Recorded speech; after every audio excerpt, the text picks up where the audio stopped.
అనురాధ అది వాళ్ళు ఇక్కడ కాదు, అక్కడ అన్నిళ్ళ దగ్గర కూడా పోయి అందరు తరివేస్తే మళ్ళీ మా బజార్కి వచ్చి ఉన్నారు. నేను ఇంటికి కూడా పోలే, బజార్లోనే పడేసి కొట్టారు. స్కూల్ నుంచి ఇంటికి పోతున్నా, కుక్కల్ని తరుగుతున్నారు, కొడుతున్నారు.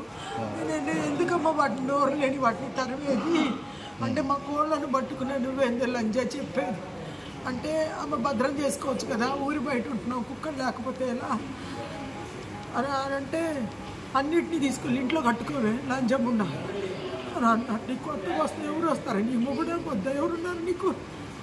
మేమందరం కలిసి నేను ఇంటి నుంచి ఎలా దెంగుతాం, నువ్వు పోతే మిగతా వాళ్ళందరూ మూసుకొని ఉంటారు అని మాట్లాడితే నేను అన్నా మరి బజార్ కుక్కలు నేను ఇంట్లో పెట్టుకోవాలంటున్నావు, నీ కోళ్ళను నువ్వు భద్రం చేసుకోవాలి కదా అంటే వాళ్ళ కూతురు ఉంటుంది లంజదాన, ఏం చేస్తావు నువ్వు, కొడితే దెబ్బకు పడతావండి అంటే ఏంది లంజ గింజ అంటున్నావు, మర్యాదగా మాట్లాడడం చేత కదా నీకంటే వాళ్ళ మొగుడు అంటాడు అది నేనంటే కొంచెం లంజది, కొంచెం లంజది అది, దాంతో ఎందుకు నీకు బేవర్స లంజది అని చెప్పి నన్ను అన్నాడు. నేను అన్నాను ఏంది బేవర్స లంజ కొంచెం లంజ అంటున్నావు, మర్యాదగా మాట్లాడంటే ఈలోపు వాళ్ళ అమ్మ వచ్చి గొంతు పట్టుకొని జుట్టు పట్టి కింద పడేసి కొట్టి ఇచ్చేసింది.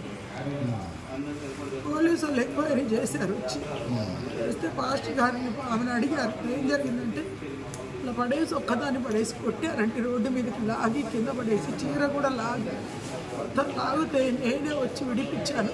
నోరు తెరిస్తే మాల లంజలు మాదిగ లంజలు లేబర్ మీరు మా మధ్య ఉండేదేంది అని చెప్పి మాట్లాడుతున్నారు అని అద్భుతం చూస్తూ అని మాట్లాడుతున్నారు.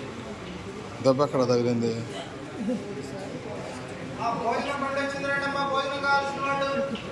గుడ్డల మీద ఇదంతా ముక్కులో నుంచి రక్తం వచ్చాడు, ముక్కు అంతా కడుక్కుంటు రక్తం వచ్చిందా?